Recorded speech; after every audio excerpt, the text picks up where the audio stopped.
আজকে তো ঐক্য হন। কোন রাজনৈতিক দল ঐক্য হবে বাদ দেন, রাজনৈতিক দল ঐক্য হবে মাথার থেকে ফেলে দেন। জনগণ ঐক্য হন। যেই দলের মধ্যে গুন্ডা আছে, ডাকাত আছে, বদমাশ আছে, খুনি আছে, ধর্ষক আছে, ওদেরকে ভোট দেব না, এটা ঐক্য হন। যেই দলের মধ্যে চাঁদাবাজ আছে, যে দলের মধ্যে গুন্ডা আছে, ধর্ষক আছে, বদমাশ আছে, খুনি আছে, ওই দলকে ঐক্য হন, ঐক্য হন। আমার দলের মধ্যে চাঁদাবাজ থাকলে আমি কাট অফ করে দেবো, তোমার আর দরকার নেই, তুমি দূর হও। আমার দলের মধ্যে অস্ত্রবাজ থাকলে আমি কাট অফ করে দেবো, তোমার দরকার নাই। জনগণ ভোট দেবে না, ভোট তো দিবেই না। আমার কান ধরে জিজ্ঞাসা করবে আপনার দলের মধ্যে খুনি কেন, আপনার পাশেই ডাকাত কেন, আপনার পিছনে খুনি দাঁড়িয়ে আছে কেন? প্রশ্ন করছেন একদিনও? একদিনও করেননি। এই সব যুবকদের দোষ, এই ছাত্রদের দোষ, এই যুবকদের দোষ, গরিবদের দোষ, মেহনতি মানুষের দোষ, পুরুষদের দোষ এবং মহিলাদের দোষ।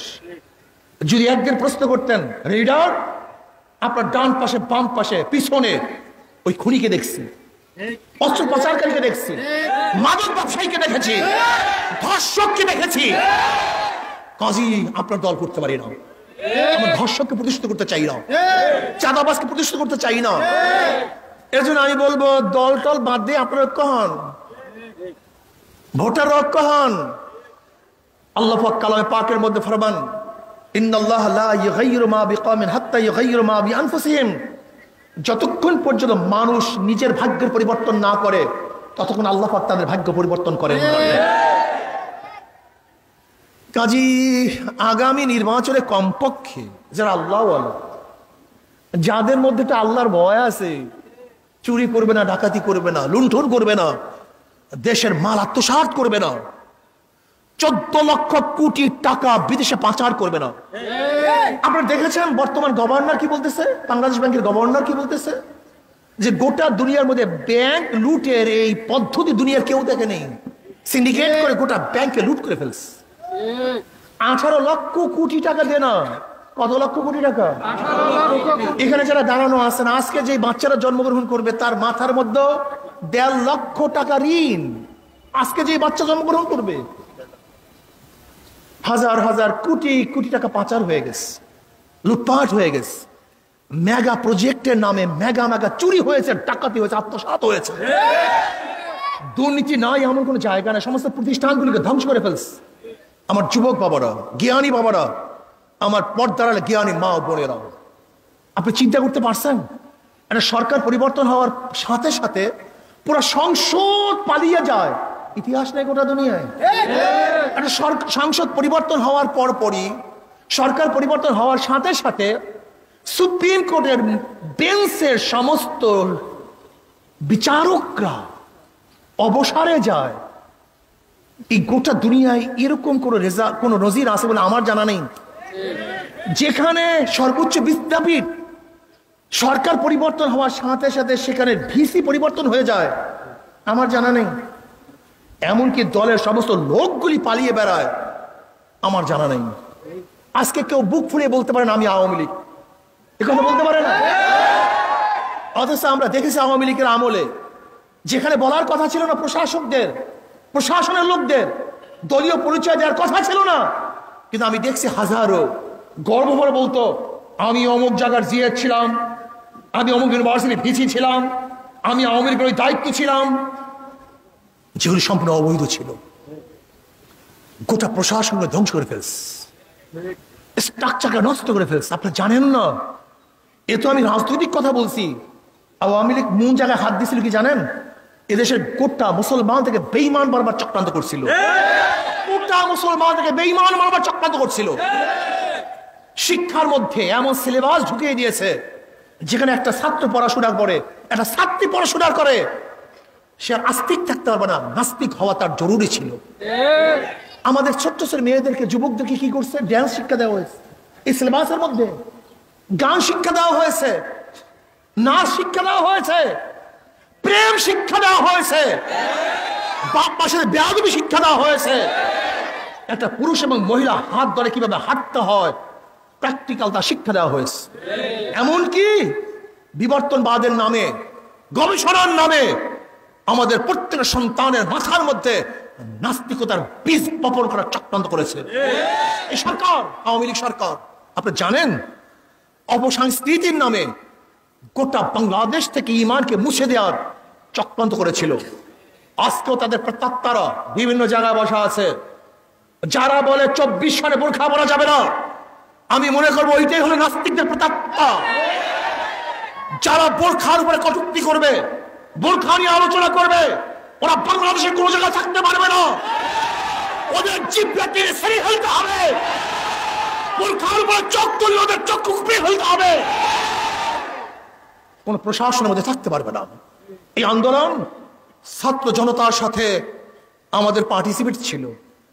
এখানে আমরা রক্ত দিয়েছি, আমরা জীবন দিয়েছি। জীবনের মায়া ত্যাগ করে গুলির সামনে রাস্তায় নেমেছি।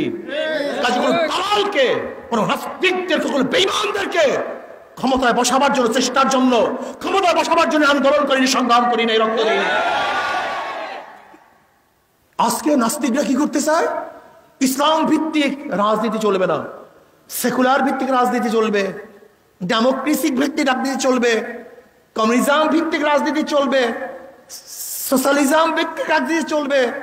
আর 92% মুসলমানদের সে ইসলাম ভিত্তিক রাজনীতি চলবে না।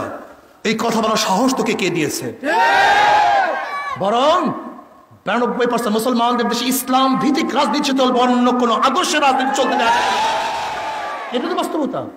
কিন্তু আমরা তো উদারপন্থী হিসাবে তোদেরকে দেই সুযোগ, কিন্তু উচিত ছিল না। ইসলাম আসলে সবাই মর্যাদা সমান হয়ে যাবে, সবার অধিকার সমান হবে। মনে রাখতে হবে, ভারত থেকে পাকিস্তান আলাদা হয়েছিল একমাত্র ধর্মের কারণে, মুসলমানের কারণে। কারের কারণে? জোরে বলেন। মুসলমানদের কারণে। কাজে দেশ মুসলমানদের দেশ। এ দেশ কাদের? দেশ মুসলমানদের, অধিকার সবার। মনে রাখতে হবে, দেশ মুসলমানদের, অধিকার সবার। বাজার করেছে আমি, বাজার করার অধিকার সবার। রাস্তা করেছে আমি, রাস্তা হাঁটার অধিকার সবার। প্রতিষ্ঠান করেছে আমি, পড়ার অধিকার সবার। যেরকম নওয়াব সলিমুল্লাহ ঢাকা ইউনিভার্সিটি করেছে, পড়ার অধিকার সবার।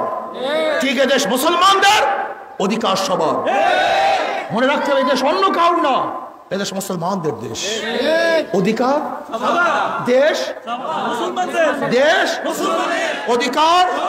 মনে রাখতে হবে, ধর্ম যার যার, উৎসব তার তার। সামনে দুর্গাপূজা আসতেছে, ধর্ম পালন করবেন, উৎসব পালন করবেন। প্রয়োজন আমরা আপনাদের প্রহরী হিসেবে কাজ করব, কিন্তু লিখতে হবে ধর্ম যার যার, উৎসব তার তার। ধর্ম যার যার, উৎসব সবারই। কথা ভুল, ভুল মেসেজ। এই ভুল মেসেজ দিবেন না। যদি তাই হয়, তাহলে আমরা কোরবানিতে যখন গরু জবাই করি, আপনারা খাওয়ার জন্য আসেন না কেন? উৎসব পালন করেন না কেন? ভুল মেসেজ দিবেন না, সঠিক মেসেজ প্রদান করুন। ধর্ম যার যার, উৎসব তার। দেশ মুসলমানদের, অধিকার সবার। কথা মনে রাখবেন ইনশাআল্লাহ। কাজে আসুন, আগামী নির্বাচনে এই যে শান্তির প্রতীক হাত পাখা, শান্তির প্রতীক সবাই ব্যবহার করতে পারে। নাঙ্গল সবাই ব্যবহার করতে পারে, ধান সবাই কাটতে পারে না, নৌকা সবাই চালাতে পারে না। ভুল বললাম নাকি? অন্যান্য মার্কা সবাই ব্যবহার করে না, কিন্তু হাত পাখা কথাটা বুঝাতে পারিনি। কাজে হাত পাখা সবার মার্কা, শান্তির মার্কা। মুসলমান, হিন্দু, বৌদ্ধ, খ্রিস্টান, গরিব, ধনী, পুরুষ, মহিলা সবার মার্কা হাত পাখা মার্কা। শান্তির প্রতীক হাত পাখা। আসুন, আগামী নির্বাচনে হাত পাখা বিজয় করি। হাত পাখা বিজয় হবে না, জনগণ বিজয় হবে। হাত পাখা বিজয় হবে না, দেশ বিজয় হবে। হাত পাখা বিজয় হবে না, মানবতা বিজয় হবে। হাত পাখা বিজয় হবে না, এদেশের অর্থনীতি বিজয় হবে। এদেশের পশু পাখি সবাই বিজয় হবে। আল্লাহ আমাকে এবং আমাদের সবাইকে আল্লাহর জমিনে আল্লাহর হুকুমত কায়েম করার তৌফিক দান করেন, এবং সেটা দেখার তৌফিক আল্লাহ দান করেন। আল্লাহুম্মা আমিন।